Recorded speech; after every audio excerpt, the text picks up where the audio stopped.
आगे बढ़ते हैं बात छत्तीसगढ़ की। छत्तीसगढ़ में प्रदेश भर के अधिकारी कर्मचारियों ने सरकारी आदेश पर विरोध जताया। कर्मचारियों ने 5 दिनों के लिए प्रदेशव्यापी आंदोलन का ऐलान किया था, जिसके बाद सामूहिक अवकाश पर वो चले गए।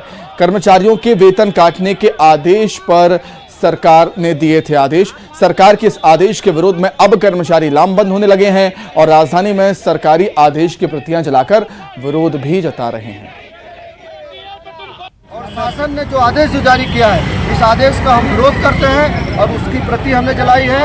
और सरकार से हम चाहते हैं कि दमनकारी नीति को छोड़कर एक संवाद की स्थिति जो है ऐसा वातावरण पैदा करे और जो समस्या जो स्थिति अभी निर्मित हुई है, इसका समाधान करने का प्रयास। तो देखा आपने किस तरीके से जो अधिकारी कर्मचारी हैं सरकार के आदेश की प्रतियां जलाते हुए नजर आए हैं।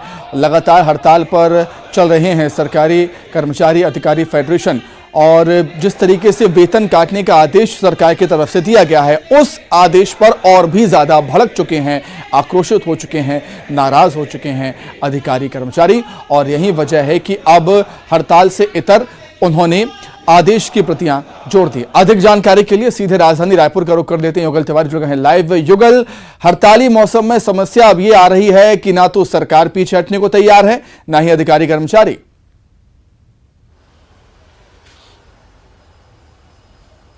जी बिल्कुल सुमित सही कह रहे हैं कि जिस तरह से गतिरोध लगातार अधिकारी कर्मचारी के साथ साथ सरकार और विभाग के जो आला अधिकारी हैं उनके बीच बना हुआ है।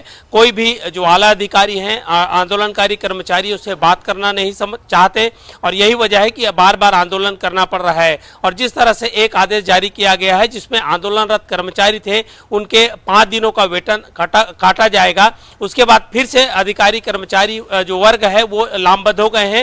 1 तारीख को पूरे प्रदेश भर में 1 अगस्त को पूरे प्रदेश भर में जो आदेश की प्रति है वो जिला मुख्यालयों में जलाया जाएगा। उसके बाद 20 अगस्त से अनिश्चितकालिक हड़ताल पर जाने के ऐलान अधिकारी कर्मचारी फेडरेशन ने कर दिया है। तो इससे साफ जाहिर है कि जब आंदोलन में फिर से अधिकारी कर्मचारी जाएंगे तो इसमें फिर जो आम जनता है वो पीसती हुई नजर आएगी, क्योंकि इस दौरान सभी शासकीय जो काम है वो पूरी तरह से प्रभावित होता है।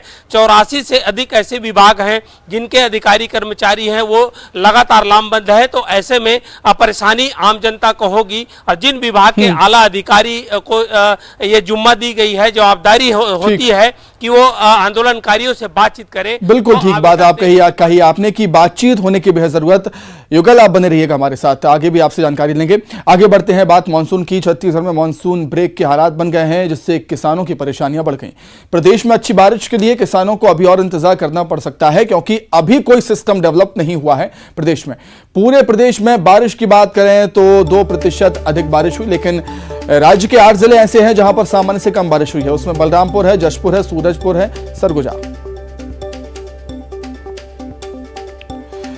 तो युगल लगातार हमारे साथ बने हुए हैं। युगल, मानसून के ब्रेक ने किसानों की चिंता बढ़ा दी निश्चित तौर पर।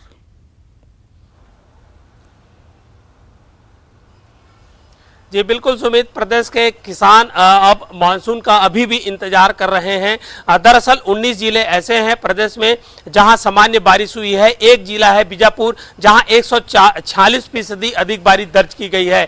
लेकिन 8 ऐसे जिले हैं जहां पर औसत से कम बारिश हुई है। लेकिन 3 जिला है बलरामपुर, सरगुजा और जशपुर जहां पर 60% से अधिक कम जो डेफिशिएंसी है, कम बारिश है, वो दर्ज की गई है। हालांकि पूरे प्रदेश भर में 2% अधिक बारिश हुई है, लेकिन अभी भी कई ऐसे जिले हैं जहां पर मानसून का इंतजार जो किसान है वो कर रहे हैं। खेती किसानी का काम है वो काफी पिछड़ा हुआ है। और जिस हिसाब से मौसम वैज्ञानिकों ने कहा है कि अभी आने वाले समय में 2-4 दिन और भी मानसून का इंतजार करना पड़ सकता है। एक तरह से पूरे छत्तीसगढ़ में मानसून ब्रेक की स्थिति बन गई है और कोई सिस्टम डेवलप नहीं हो रहा है। ठीक है युगल, बहुत धन्यवाद आपका।